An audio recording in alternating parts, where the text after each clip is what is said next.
제 앞에 사랑과 인사하겠습니다. 주의 이름으로 사랑하고 축복합니다.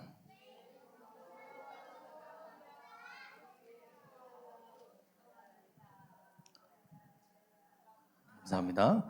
자, 다음 장 보실까요? 자, 여러분. 만약 오늘 예수님께서 여러분의 집에 직접 찾아오신다면 여러분들은 어떻게 하시겠습니까?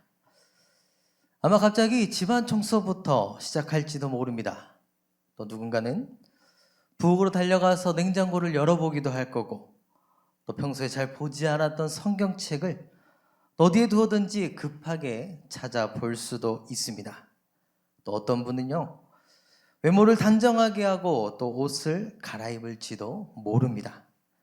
왜냐하면 예수님께서 오신다라는 그 생각만으로도 마음이 설레고, 또 어떻게 하면은 주님을 잘 대접할 수 있을까 고민하기 때문입니다.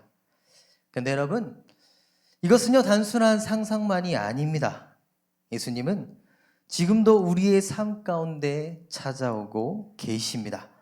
지금도 말씀을 통해 우리에게 친히 말씀하시고, 성령을 통해 우리들의 마음을 만져주시고, 또 우리들의 일상과 가정 가운데 찾아와 주시는 분이십니다. 이것을 우리는 뭐라고 이야기하냐면요, 다 같이 한번 따라해볼까요? 복음입니다. 뭐라고요? 복음입니다. 자, 하나님께서 우리를 친히 찾아오셨다는 것, 그리고 우리가 하나님을 찾아가기 전에 하나님께서 먼저 우리를 찾아오셨다라는 것이 바로 복음입니다. 그렇다면 이 복음이 우리들에게 찾아왔을 때 가장 중요한 것은 무엇일까요? 주님께서 찾아오시느냐가 아니라 우리가 주님을 어떻게 맞이하느냐에 있습니다. 그렇다면 여러분, 이 시간 여러분들은 주님을 맞이할 준비가 되어 있으십니까? 주님께서 여러분들의 삶을 찾아오실 때 여러분들은 어떤 모습을 가지고 주님을 맞이하시겠습니까? 오늘 우리가 함께 살펴본 말씀을 통해 우리가 예수님을 어떻게 맞이해야 하는지, 그리고 주님께서 찾아오실 때 우리는 어떤 마음으로 반응해야 되는지 함께 살펴보며 함께 은혜를 나누는 시간을 갖도록 하겠습니다. 먼저 배경을 먼저 이해를 해야 되는데요, 오늘 본문에는요 예수님을 사랑하는 두 여인이 나오게 됩니다. 첫 번째는 마르다라는 여인이고요, 두 번째로는 마리아라는 여인이 나오게 됩니다. 장면은 베다니라는 작은 마을에 있는 마르다의 집에서부터 시작이 됩니다. 그리고 예수님께서 그 가정을 찾아오시게 된 건데요, 쉽게 말하면은 예수님께서 이 가정을 신방하러 오신 것과 같은 겁니다. 그래서 한번 다음 장 보실까요? 39절 말씀인데요, 우리 함께 읽겠습니다. 그에게 마리아라 하는 동생이 있어 주의 발치에 앉아 그의 말씀을 듣더니. 자, 마리아라는 동생이 있습니다. 근데 지금 그 동생은 누구 옆에 앉아 있습니까? 주님의 옆에 앉아 있는데요, 오늘 말씀 보면은 중요한 단어가 있습니다. 무슨 단어입니까? 주의 발치에 앉았다라고 이야기합니다. 자, 여러분, 여기서 발치에 앉았다라는 의미는 뭐냐면요, 단순히 예수님 곁에 머물러 있다라는 그런 단순한 의미가 아닙니다. 이때 당시 랍비에게 말씀을 배우는 제자가 스승의 발치에 앉아서 가르침을 듣는 모습을 바로 발치에 앉았다라고 이야기를 합니다. 그래서 좀 더 쉽게 이야기를 하면은 마리아라는 이 여인은 예수님의 말씀을 하나라도 놓치기 싫어서 지금 주님의 발치에 앉아서 말씀을 귀를 기울이고 있다라는 겁니다. 그런데요, 이 배경에는 좀 더 중요한 게 있습니다.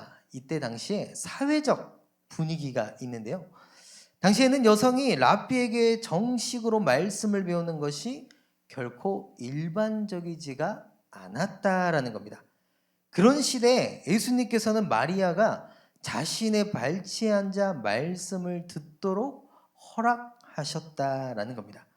그래서 여러분, 이것은요 단순히 한 여인이 예수님의 말씀을 듣고 있다라는 그런 단순한 이야기가 아닙니다. 예수님께서 마리아를 한 사람의 제자로 존중하셨고, 또 하나님의 말씀을 외우는 자리로 그녀를 초대하셨다라는 중요한 의미가 담겨져 있다라는 겁니다. 그런데 여러분, 예수님이 오셨는데요. 다른 여인이 이제 등장을 합니다.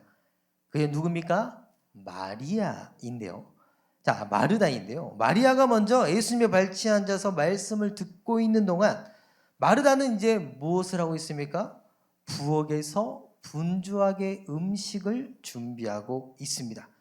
다시 말하면 예수님과 제자들을 대접하기 위해서 정석껏 식탁을 준비하고 있었다라는 겁니다. 음식이 간을 맞추고요. 무엇을 더 준비해야 될지 살피면서 손님들이 맛있게 먹을 수 있도록 최선을 다하고 있었습니다. 그런데요, 마르다에게는 예수님의 방문은요, 그저 평범한 손님의 방문이 결코 아니었습니다. 그는 예수님을 사랑한다라고 고백했던 사람이었고 예수님을 주님이라고도 고백했던 여인이었습니다. 그래서 우리는 이 말씀을 보면서 한 가지 분명히 생각해야 될 게 뭐냐면요, 마르다는 그저 일이 많았던 사람이 아니다라는 겁니다. 그만큼 예수님을 알고 있었고 그만큼 사랑했기 때문에 그녀는 자신의 방법대로 지금 예수님을 사랑하는, 대접하고 있다라는 것입니다. 그래서 요한복음 12장에 가보면요, 이 자매가 똑같이 등장을 합니다. 그곳에서는요, 마르다는 여전히 예수님을 위해서 열심히 식사를 준비하면서 사람들을 섬기고 있습니다. 그런데요, 이때 당시에 요한복음 12장이에요. 이때 마리아는 뭘 하고 있었습니까? 예수님께 와서 값비싼 향유를 그의 발에 붓는 모습을 보여줍니다. 이 말은 무슨 말입니까? 마리아는 마리아대로 하나님을 섬기고 있었다는 거고요. 마르다는 마르다대로 하나님을 섬기고 있었다라는 겁니다. 그런데요, 안타까운 건 무엇입니까? 이 마르다의 마음에 한 가지 불청객이 찾아오게 됩니다. 그 불청객은 뭘까요? 한번 다 같이 따라해 볼까요? 분주함. 자, 어떤 불청객이라고요? 분주함이라는 불청객이었습니다. 40절 말씀입니다. 함께 읽겠습니다. 마르다는 준비하는 일이 많아 마음이 분주한지라. 자, 여러분, 여기서 분주하다는 말은 무슨 말입니까? 단순히 바쁘다라는 뜻만을 가지고 있지 않습니다. 어떤 마음이냐면은 마음이 여러 갈래로 나뉘었고 이미 마음이 흐트러졌다라는 의미를 가지고 있습니다. 그래서 여러분, 마르다는요, 처음에는 예수님께서 자신의 집에 온 것이 분명히 기뻤을 겁니다. 사랑하는 주님이 내 집에 오셨다는 그 사실 자체가 그녀에게는 감사거리였을 겁니다. 그리고 그런 주님을 위해서 맛있는 음식을 준비하는 것 자체도 그녀에게는 기쁨이었을 겁니다. 그런데요, 시간이 지나게 되자 어떻게 됩니까? 그녀의 마음이 조금씩 달라지게 된다는 겁니다. 준비해야 될 음식은 더 많아졌고 할 일은 계속해서 쌓이게 됩니다. 그런데요, 옆에 보니 지금 동생은 뭘 하고 있는 겁니까? 같이 음식을 준비하고 있지 않은 겁니다. 같이 분주하지 않고 그냥 가만히 예수님의 발치에 앉아서 말씀만 듣고 있는 겁니다. 자, 그 모습을 보면 여러분들은 어떻게 할 것 같습니까? 기쁜 마음이 생길까요? 사랑하는 마음이 생길까요? 아니면 미워하는 마음이 생길까요? 당연히 미워하는 마음이 생길 겁니다. 똑같이 마르다의 마음에 무슨 마음이 찾아옵니까? 서운함이 찾아옵니다. 그 서운함이 이제 누구한테까지 갑니까? 예수님에게까지 불만이 생기기 시작합니다. 그래서 뭐라고 이야기하냐면요, 40절 말씀입니다. 함께 읽겠습니다. 예수께 나아가 이르되 주여, 내 동생이 나 혼자 일하게 두는 것을 생각하지 아니하시나이까? 그를 명하사 나를 도와주라 하소서. 아멘. 자, 보면요, 이것은 단순한 부탁처럼 보이는데요, 근데 사실 조금만 더 자세히 우리가 이 말을 들어보면요, 이 서운함이 지금 누구한테 향해 버렸습니까? 예수님께 향했다라는 것을 볼 수 있습니다. 예수님, 저는 지금 이렇게 땀을 흘리면서 열심히 일하고 있는데 그런데 왜 마리아는 아무것도 하지 않고 예수님의 말씀만 듣고 있습니까? 라고 원망을 하는 겁니다. 그런데 예수님, 왜 그런 상황을 보고 알고 있음에도 불구하고 그녀를 가만히 놔두고 있습니까? 라고 이야기를 하고 있다는 겁니다. 자, 분명 그녀는 무엇으로 시작했습니까? 기쁨으로 시작했습니다. 무엇으로 시작했습니까? 사랑으로 시작을 했습니다. 그런데요, 사랑으로 시작했던 섬김이 이제는 무엇이 되어버렸습니까? 의무가 되어버렸습니다. 책임이 되어버렸고 이제는 부담이 되어버렸습니다. 그리고 그 부담이 어떤 열매를 맺게 됐습니까? 불평과 원망이라는 열매를 낳게 되었다라는 겁니다. 자, 여러분, 이것이 바로 분주함이라는 감정이 가지고 있는 가장 무서운 점입니다. 몸은 분명히 예수님을 섬기고 있다라고 이야기를 합니다. 그런데 그의 마음에는 뭐가 없습니까? 예수님이라는 것이 사라져 버리게 되었다는 겁니다. 주님을 위해서 분명히 열심히 일한다라고 이야기를 하지만은 정작 이 주님의 말씀을 들을 수 있는 마음은 준비되어 있지 못한다라는 겁니다. 자, 그런 마르다에게 예수님은 뭐라고 이야기하십니까? 앞에 나와 있는데요. 함께 읽겠습니다. 마르다야, 마르다야, 내가 많은 일로 염려하고 근심하나. 아멘. 자, 여기서 예수님은요, 마르다의 이름을 2번이나 부릅니다. 여러분, 성경책에 이름 한 번만 올라가는 것도 가장 큰 복입니다. 그런데 예수님은 그 마르다의 이름을 몇 번이나 부르셨습니까? 2번이나 불러주십니다. 그리고요, 2번이나 불렀던 이유는요, 예수님께서는 마르다를 그저 책망하기 위해서 그녀의 이름을 부른 것이 아니었습니다. 이름을 2번을 부르면서 그녀에 대한 그 사랑과 애정을 드러내셨다라는 겁니다. 그래서 예수님은요, 마르다의 말을 듣고 그녀를 정죄하지 않습니다. 그녀를 책망하지 않습니다. 오히려 그녀의 마음을 누구보다도 예수님은 잘 알고 계셨습니다. 그러면서 뭐라고 이야기합니까? 마르다야, 내가 지금 너무 많은 것에 마음이 뺏겼다라고 이야기합니다. 해야 할 일이 많다 보니까 내 마음에 염려와 근심으로 가득 차 있구나라고 예수님은 다이르기 시작합니다. 자, 여러분, 사실 마르다가 잘못한 것은요, 예수님을 섬긴 것 자체에 있지 않습니다. 예수님을 위해서 음식을 준비하고 손님을 대접하는 것은 분명 귀한 섬김이었습니다. 문제는 무엇이었습니까? 그 섬김의 과정에서 마음의 중심을 그녀는 잃어버렸다라는 겁니다. 마르다는 섬기는 과정에서 마음이 점점 흐트러지기 시작했습니다. 해야 할 일이 많아지면 마음의 여유가 사라졌고 어느 순간부터 예수님보다 일이 더 크게 보이기 시작했던 겁니다. 그래서 예수님은 마르다에게 뭐라고 이야기를 하는 겁니까? 왜 그렇게 열심히 하고 있느냐라고 이야기를 하는 겁니다.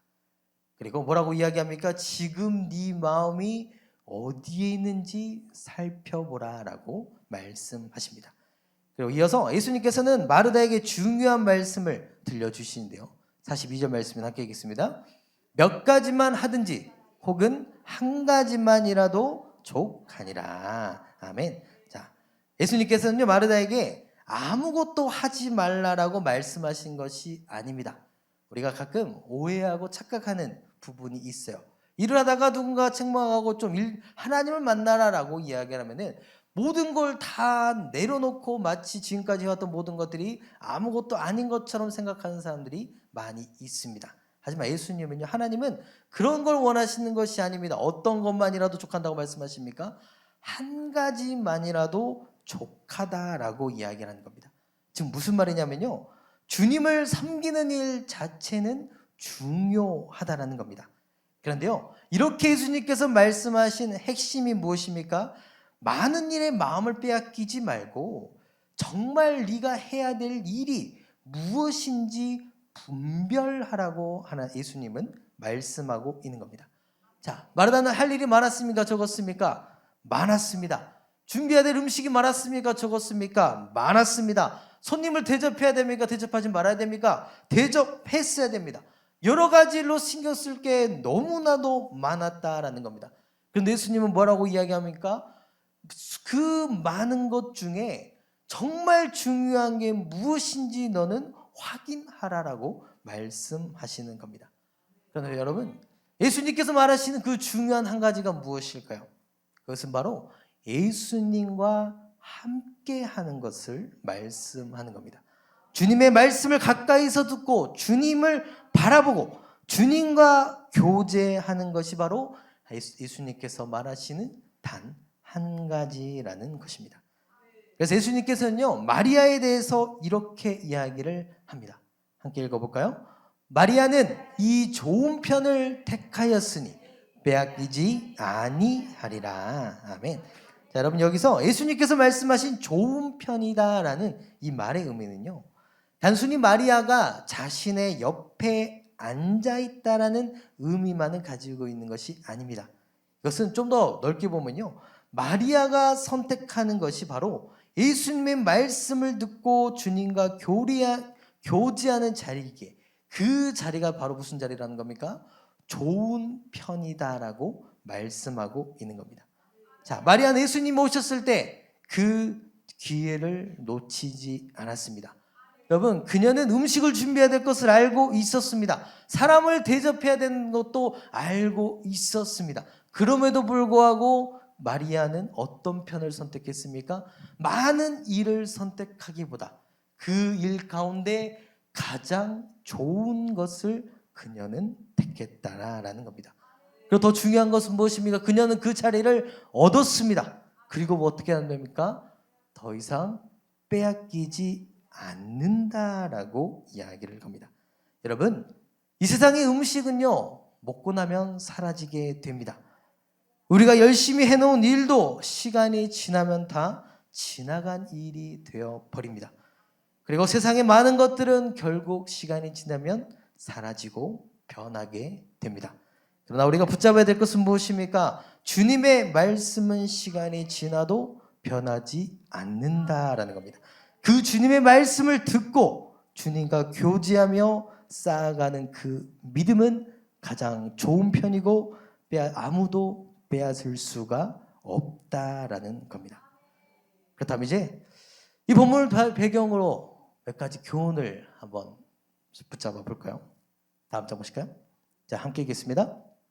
주님을 섬길 때는 동기와 목적과 자세를 점검해야 됩니다. 자, 여러분, 우리가 주님을 기쁘시게 하고 또 온전히 섬기기 위한다면요, 늘 이 세 가지를 돌아보아야 합니다. 자, 첫 번째는 뭡니까? 왜 섬기는지를 돌아봐야 됩니다. 두 번째는 무엇입니까? 무엇을 위해서 섬기는지를 돌아봐야 됩니다. 그리고 세 번째는 무엇입니까? 어떤 마음으로 내가 섬기고 있는지를 돌아봐야 됩니다. 이 세 가지는 보면요, 각기 다르게 있는 것 같지만은 사실은 이 세 가지는 서로 연결되어 있습니다. 여러분, 동기가 흔들리게 되면 어떻게 됩니까?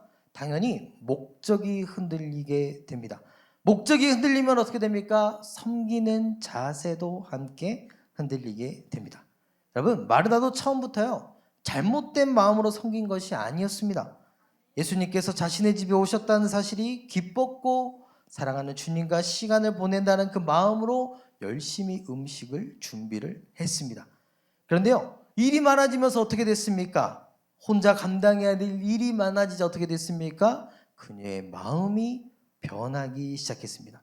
그리고 자신을 돕지 않은 마리아를 바라보게 됐고요, 나중에는 사람을 바라보게 되었다라는 겁니다. 그래서 그녀의 마음은 어떻게 되어버렸습니까? 동기가 흔들리니 목적이 흔들렸고요, 목적이 흔들리니 자세가 흔들렸습니다. 그래서 하나님께 기쁨으로 감당했던 모든 것들이 불평으로 변하게 되었다라는 겁니다. 그렇다면 사랑하는 성도 여러분, 이 시간 우리들도 마찬가지입니다. 처음에는 누구나 다 같이 주님을 위해서 하겠습니다라고 시작을 합니다. 그런데 시간이 지나면 어떻게 됩니까? 그 마음이 조금씩 사라지게 됩니다. 어떤 사람은 변하게 됩니다. 그래서 하나님만 바라보고 일을 했는데 시간이 지나 보니까 누굴 바라보게 됩니까? 사람을 바라보게 됩니다. 사람의 말과 사람의 행동을 신경 쓰게 됩니다. 그래서 어떻게 됩니까? 다른 사람과 비교를 하기 시작합니다. 그리고 이제 어떻게 됩니까? 이제는 사소한 것 하나 때문에 내 마음과 동기와 목적이 모든 것이 다 흔들리게 됩니다. 그러면 여러분, 우리가 가장 중요한 게 무엇입니까? 예수님을 섬길 때는요, 항상 우리들의 목적과 동기와 자세를 늘 점검해야 됩니다. 자, 두 번째인데요. 다음 장이요. 뒤에 거요. 자, 함께 읽겠습니다. 주님을 섬길 때는 해야 할 일보다 더 중요한 것을 분별해야 됩니다. 자, 여러분, 우리도 살아가면서 해야 할 일이 참 많이 있습니다. 자, 여러분, 당장 내일이 무슨 요일입니까? 월요일입니다. 자, 월요일이 되면 어떻습니까? 해야 될 일이 산더미입니다. 가정에서 해야 될 일도 많고요. 직장에 가서 해야 될 일도 많고, 또 교회에서도 감당해야 될 일들이 많이 있습니다.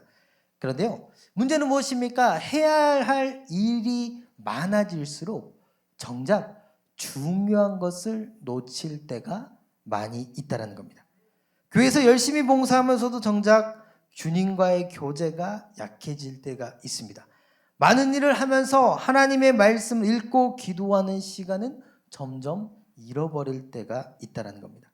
그럼 우리는 매일 자신에게 이렇게 물어야 됩니다. 주님, 지금 내가 하고 있는 일이 정말 하나님 앞에서 가장 중요한 일입니까? 라고 말입니다.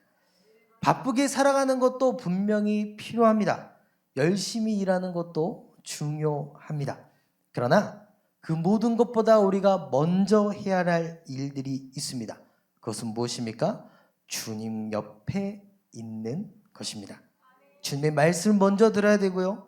먼저 하나님 앞에 기도해야 되고, 먼저 주님과 교제하는 시간을 우리는 가장 중요하게 생각해야 됩니다. 자, 다음 장 볼까요? 함께 읽겠습니다. 주님은 많은 것보다 좋은 것, 그리고 가장 좋은 것을 선택하기를 원하십니다. 자, 여러분, 예수님께서 마리아를 보시면서 뭐라고 이야기했습니까? 마리아는 이 좋은 편을 택하였으니 빼앗기지 아니하리라 라고 말씀하셨습니다. 자, 마르다는 많은 것을 준비했습니다. 하지만 마리아는 무엇에 집중했습니까? 오직 가장 좋은 것을 선택했습니다. 그것은 바로 무엇이었습니까? 예수님의 발치에 앉아 예수님의 말씀을 듣는 것을 선택했다는 겁니다. 그래서 여러분, 예수님께서는 뭐라고 이야기합니까? 마리아가 아무것도 하지 않았다고 책망하지 않으셨습니다. 오히려 뭐라고 이야기하셨죠? 좋은 편을 선택했다라고 말씀하셨습니다. 여러분, 이처럼 우리의 삶에는 많은 좋은 것들이 분명 존재합니다. 봉사도 좋은 일이고요. 헌신도 좋은 일이고, 다른 사람을 돕는 것도 분명히 좋은 일입니다. 그런데 여러분, 좋은 것이 많다고 해서 모두 다 똑같이 중요한 것은 아닙니다. 우리에게는 좋은 것보다 더 중요한 것이 있고요. 그리고 가장 좋은 것이 있습니다. 그것은 무엇입니까? 주님의 발 앞에 머무르는 겁니다. 사랑하는 성도 여러분, 신앙생활은요, 단순히 많은 일을 했다고 해서 좋은 것이 아닙니다. 무엇이 정말 중요한지를 알아야 되고요. 그 중에 가장 좋은 것을 선택하는 것이 바로 하나님께서 기뻐하시는 신앙입니다. 그러므로 오늘 우리가 함께 선택을 해야 됩니다. 많은 일 가운데 무엇을 먼저 선택할 것인지, 또 그 많은 것 가운데 무엇을 붙들면서 살아갈 것인지, 또 좋은 것 가운데 무엇이 가장 좋은 것인지 우리는 선택하고 분별해야 됩니다.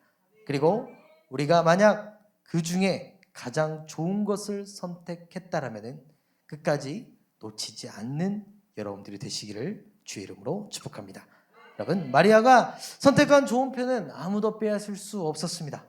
그리고 우리도 세상의 많은 것에 마음을 빼앗기지 말고 주님의 말씀과 주님과의 교제를 가장 귀한 것으로 붙들고 살아야 될 줄로 믿습니다.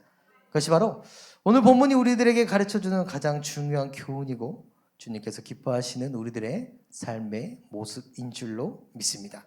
자, 다음 마지막 결론인데요. 자, 함께 읽겠습니다. 주님의 발치에 머무는 삶. 자, 사랑하는 성도 여러분, 세상은요, 사람을 평가할 때 눈에 보이는 성과와 결과를 중요하게 생각합니다. 얼마나 많이 했는지, 또 얼마나 잘했는지, 얼마나 큰 결과를 만들어냈는지 가지고 사람의 가치를 판단을 합니다. 그런데요, 하나님은요, 세상의 기준과 다르게 보십니다. 하나님은 무엇을 보시는 하나님이십니까? 하나님은 중심을 보시는 하나님이십니다. 하나님께서는 우리가 얼마나 많이 했는지를 보시는 게 아니라 어떤 마음으로 일을 했는지, 무엇을 위해서 섬겼는지, 우리의 시선이 어디를 향하고 있는지를 보고 계십니다. 여러분, 우리도 마르다와 같을 수 있습니다. 열심히 봉사하고 열심히 기도하고 열심히 사역하면서도 정작 주님을 바라보는 마음을 잃어버린 사람들이 많이 있습니다. 그러므로 우리 신앙생활에서 가장 먼저 회복해야 될 자리가 있습니다. 그것은 무슨 자리입니까? 주님의 발치입니다. 마리아가 주님의 발치에 앉아서 말씀을 들었던 것처럼 이 자리에는 우리 모두가 다 주님의 발치에 머물러야 될 줄로 믿습니다. 왜냐하면 주님의 말씀을 듣는 것이 섬김보다 먼저 되어야 되기 때문입니다. 주님께 먼저 배우고 주님께 먼저 은혜를 받고 그 은혜를 받은 사람이 주님을 섬겨야 하기 때문입니다. 여러분 꼭 기억하시기 바랍니다. 주님의 말씀으로 우리들의 마음이 채워질 때 세상의 생각이 우리를 지배하지 못합니다. 주님의 말씀으로 우리들의 중심이 바로 세워질 때 우리는 사람의 인정에 흔들리지 않을 수 있습니다. 그리고 우리가 주님을 바라볼 때 우리의 섬김도 다시 기쁨으로 회복하게 될 줄로 믿습니다. 그럼 사랑하는 성도 여러분, 이제 옆에 사람 한번 얼굴 보면서 이렇게 이야기해 볼까요? 얼마나 바쁘십니까? 해야 할 일이 너무 많으십니까? 자, 그렇다면 지금 이 시간에는 주님의 발치에 잠시 머무르시기를 바랍니다. 사람의 평가보다 하나님의 인정을 먼저 바라보시길 바라고요.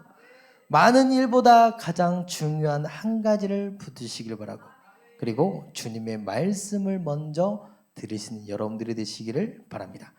우리의 작은 섬김도 하나님은 결코 작게 여기지 않으시는 분이십니다. 그리고 사람들이 알아주지 않는 수고도 하나님은 영원히 기억하고 계십니다. 우리의 눈물도 알고 계시고 우리의 기도도 알고 계시고 우리의 작은 헌신도 하나님께서는 다 알고 계십니다. 그러므로 여러분, 결과가 기대만큼 나오지 않는다고 꼭 낙심하지 않으시기를 바랍니다. 이제 우리의 삶의 방향을 이 시간 다시 한번 세우는 시간을 가졌으면 좋겠습니다. 주님의 발치에 앉아서 먼저 말씀을 듣고 그 말씀으로 마음을 채우고 그 말씀을 따라 주님을 섬기는 여러분들이 되시기를 바랍니다. 그럴 때 우리의 섬김은 의무가 아니라 기쁨이 되고 또 부담이 아니라 감사가 되고 사람에게 보이기 위한 일이 아니라 하나님께 드리는 참된 예배가 될 줄로 믿습니다. 그럼 사랑하는 성도 여러분, 오늘도 주님은 우리를 부르십니다. 많은 일 말고 지금 내 옆에 머무르라 라고 말입니다. 그 주님의 초대, 여러분들 주님의 발치에 앉아 하나님의 말씀을 듣는 여러분들이 되시기를 주님의 이름으로 축복합니다. 다시 함께 말씀을 기억하면서